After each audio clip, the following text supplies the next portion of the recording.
பதவியேற்ற பிறகு பொழுது திரு முதல்வர் அவர்கள் பேசிய பேச்சு, நான் தமிழ்நாட்டில் சட்டம் ஒழுங்கு என் கையில் இருந்தாலும் ஏதாவது கேடுகளும் இந்த தமிழ்நாட்டுக்கு ஏற்பட்டு விட்டால் நான் இரும்பு கரம் கொண்டு அடக்குவேன் என்று சொன்ன திரு ஸ்டாலின் அவர்களுடைய இரும்பு கரம் எங்கே போனது என்கின்ற கேள்வியை பொதுமக்கள் எடுத்து வைத்திருக்கிறார். ஒரு காவலர் கூட சமீபத்தில் வீட்டில் தன்னந்தனியாக இருக்கிற ஒரு பெண்ணை மானபங்கம் ஏற்படுத்தியிருக்கிறார், பாலியல் சீண்டல் பண்ணியிருக்கிறார்.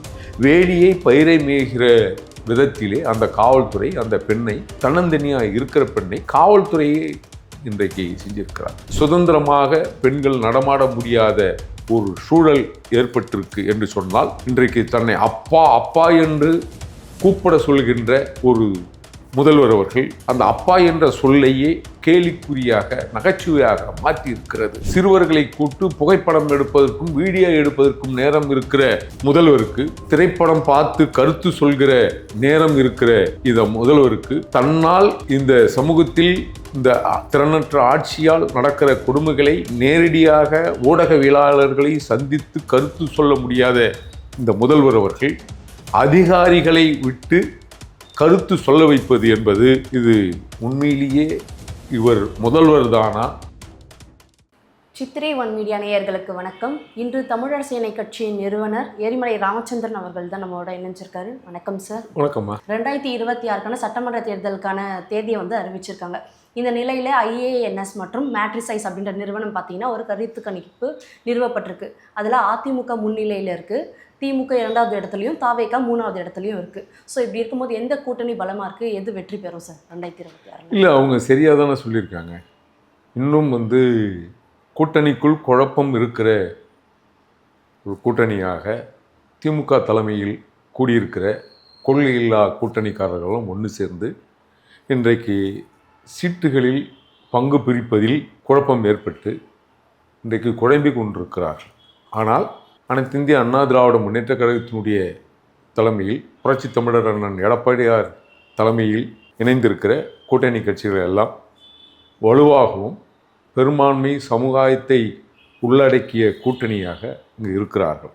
ஆதலால் வருகிற 2026 தேர்தலில் பெருவாரியான வெற்றிகள் பெற்று அஇஅதிமுக கோட்டையில் கொடியேற்றும் என்பதில் மாற்று கருத்தில்லை. அதைத்தான் கருத்து கணிப்பாக பல்வேறு ஊடகங்களும் செய்தித்தாள்களும் வட இந்திய ஊடகங்களும் ஆங்கில செய்தித்தாள்களும் தெள்ள தெளிவாக எடுத்துரைத்திருக்கு. திமுக ஆட்சியில் பார்த்தீங்கன்னா தொடர்ந்து பாலியல் வன்கொடுமைகள் நடந்துட்டு தான் இருக்குது. ஸோ அப்படி இருக்கும்போது முதலமைச்சர் அவர்கள் பார்த்தீங்கன்னா உட்கட்சி பிரச்சனை அதை பற்றி பேசிகிட்டு இருக்காரு. நாட்டில் நிறைய பிரச்சனை, இந்த பாலியல் வன்கொடுமைகள் நடந்துட்டுருக்கு. தூத்துக்குடியில் பார்த்தீங்கன்னாலும், அதுக்கப்புறம் இந்த கிருஷ்ணகிரியில் பார்த்தீங்கன்னாலும் 2 வயசு குழந்தையிலேருந்து 70 வயசு மூதாட்டி வரைக்குமே இந்த அளவுக்கு பிரச்சனை போயிட்டு இருக்கும்போது அவர் உட்கட்சி பிரச்சனையை பற்றி மட்டும் பேசியிருக்காருல்ல சார்? இல்லை, ஒரு முதல்வருக்கு உண்மையிலேயே நிர்வாக திறனற்ற முதல்வர். தொடக்க காலத்தில் பதவியேற்ற பிறகு பொழுது திரு முதல்வர் அவர்கள் பேசிய பேச்சு, நான் தமிழ்நாட்டில் சட்டம் ஒழுங்கு என் கையில் இருந்தாலும் ஏதாவது கேடுகளும் இந்த தமிழ்நாட்டுக்கு ஏற்பட்டு விட்டால் நான் இரும்பு கரம் கொண்டு அடக்குவேன் என்று சொன்ன திரு ஸ்டாலின் அவர்களுடைய இரும்பு கரம் எங்கே போனது என்கின்ற கேள்வியை பொதுமக்கள் எடுத்து வைத்திருக்கிறார்கள்.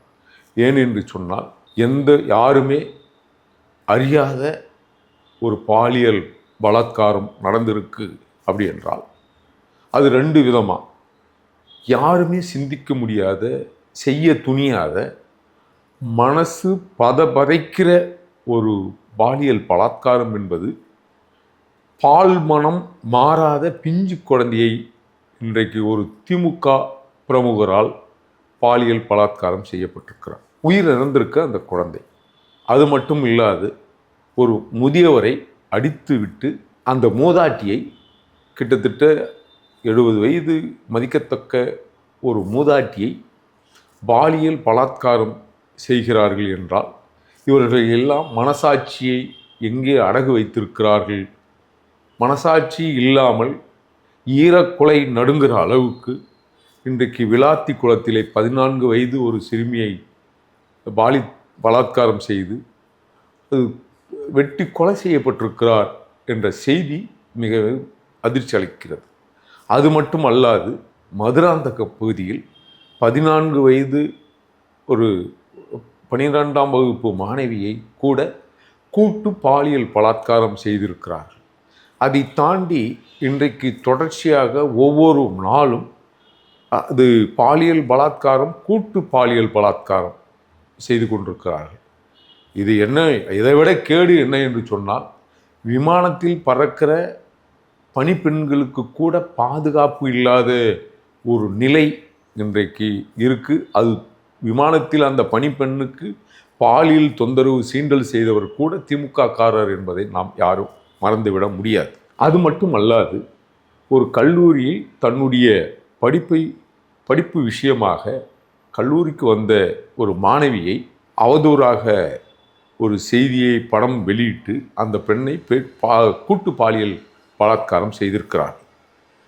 அது மட்டும் அல்லாது சென்னை யார் அந்த சார் அப்படின்ற ஒரு கேள்வி பரவலாக ஞானசேகரன் போன்றவர்களெல்லாம் கூட இன்றைக்கு தொடர்ச்சியான இங்கு தமிழகத்தில் பெண்களுக்கு பாதுகாப்பு இல்லாத ஒரு சூழல் உருவாகியிருக்கு. ஒரு பெற்றோர்கள் தன்னுடைய குழந்தைகள், மகள்களை, மனைவியை கூட தனியாக வீட்டில் விட்டுட்டு போகிற துணிச்சல் இல்லாத போயிருக்கு. ஏனென்றால் ஒரு காவலர் கூட சமீபத்தில் வீட்டில் தன்னந்தனியாக இருக்கிற ஒரு பெண்ணை மானபங்கம் ஏற்படுத்தியிருக்கிறார், பாலியல் சீண்டல் பண்ணியிருக்கிறார்.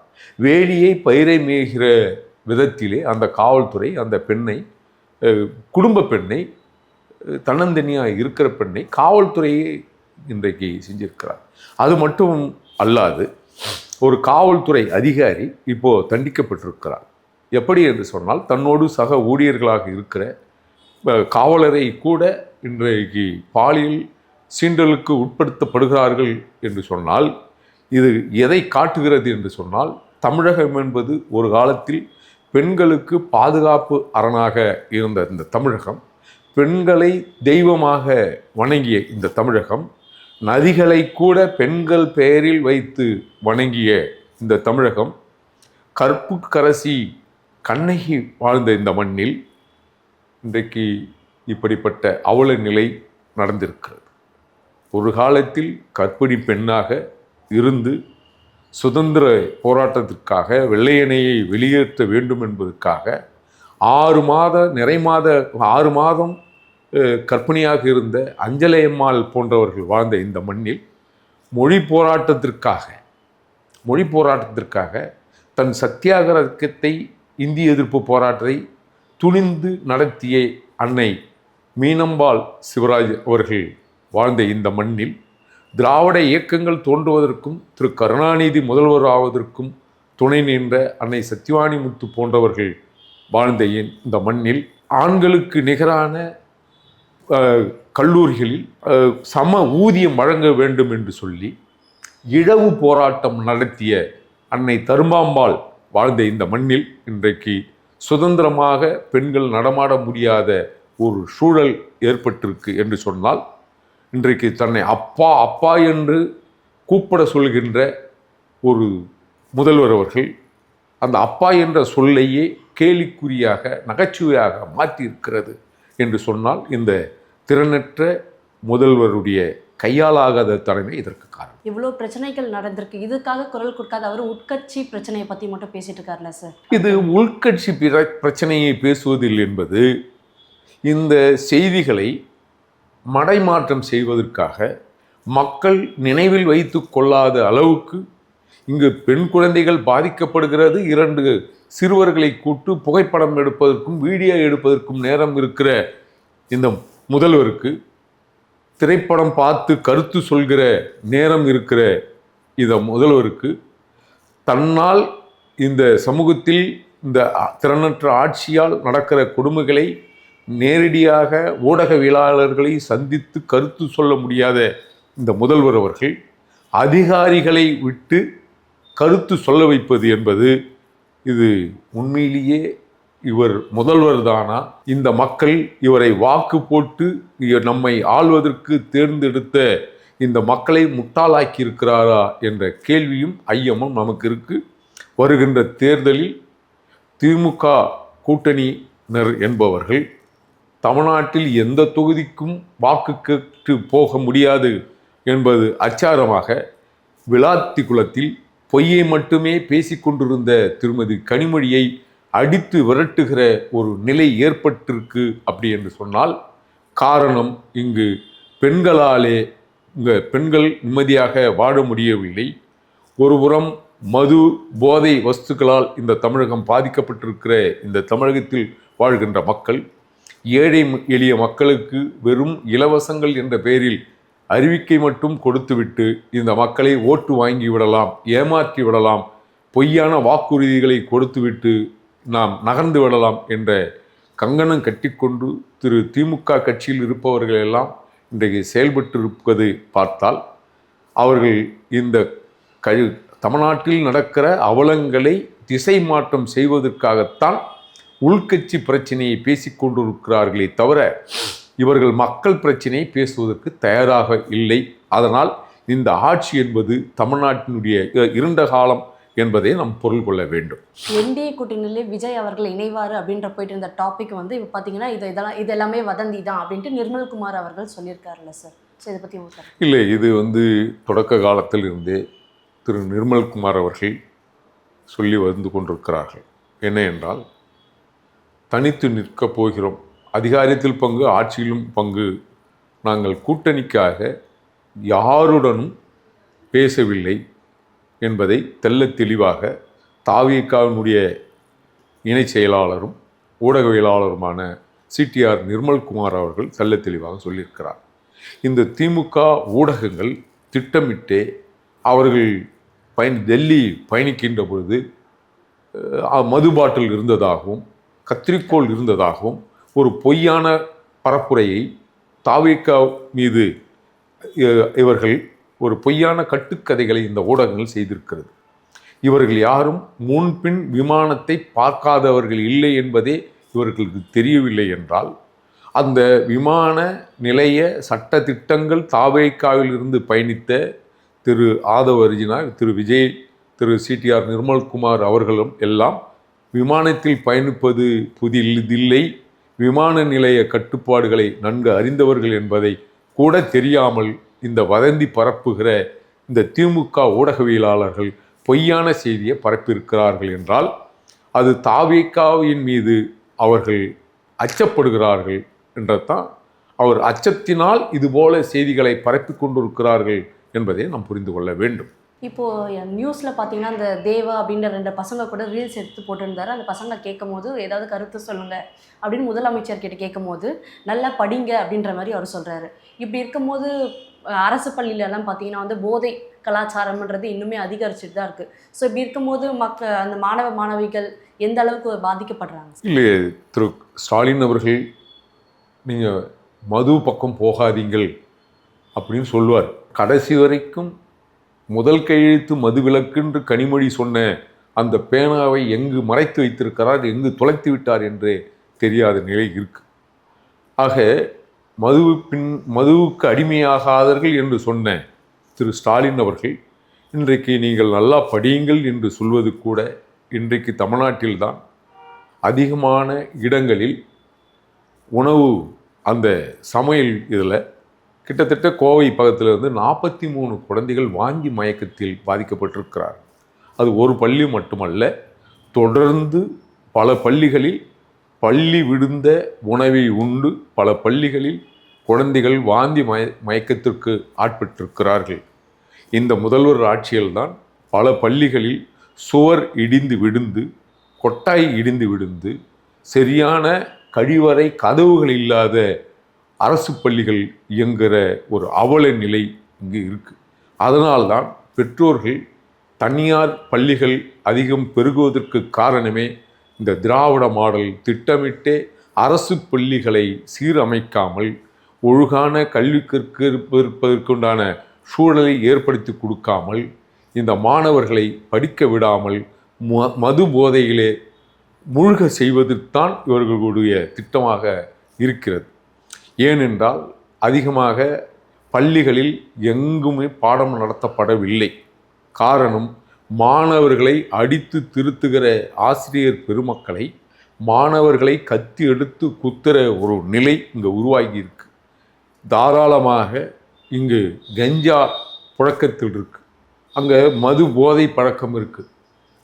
ஒரு சில பள்ளிகளில் மாணவிகள் கூட அந்த பீர் பாட்டிலை பள்ளிக்கூடத்திலேயே பீர் அருந்துகிற புகைப்படங்கள் எல்லாம் பார்க்கின்ற பொழுது இந்த சமூகம் ஒட்டுமொத்தமாக ஆண் பெண் என்று வேதம் இல்லாமல் அத்தனை பள்ளி மாணவ பருவத்தை இந்த அரசு திட்டமிட்டே சீரழித்திருக்கிறது. எதிர்காலம் இந்த மாணவர்களுக்கும் குற்ற செயல் ஈடுபடுகின்ற மாணவர்களுக்கும் ஆயுதங்கள் எடுத்து சுத்துகிற இந்த மாணவர்களுக்கும் எதிர்காலம் என்பதே ஒரு கேள்விக்குறியாகத்தான் இருக்குது. அதுக்கு காரணம் இந்த திறனற்ற முதல்வருடைய இந்த ஆட்சி நடத்துகிற ஒரு பக்குவமும் ஆளுமை திறனும் திரு ஸ்டாலின் அவர்களுக்கு இல்லை என்பதை நாம் புரிந்து கொள்ள வேண்டும். 2026 பார்த்தீங்கன்னா சில அரசியல் கட்டுப்பாடுகள்லாம் இருக்குல்ல சார், அதை பற்றி சொல்லுங்கள் சார். என்ன மாதிரி கட்டுப்பாடுகள்லாம் விதிச்சிருக்காங்க இந்த வாட்டி?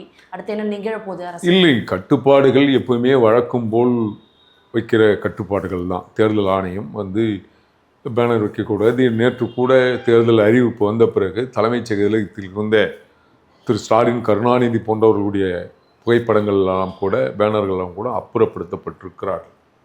ஆனால் இந்த தேர்தலில் முறையான தேர்தலாக தேர்தல் ஆணையம் நடத்தும். இதில் தோல்வி பயத்தில் இன்றைக்கு இருக்கிற கூட்டணிகள் திமுகவோடு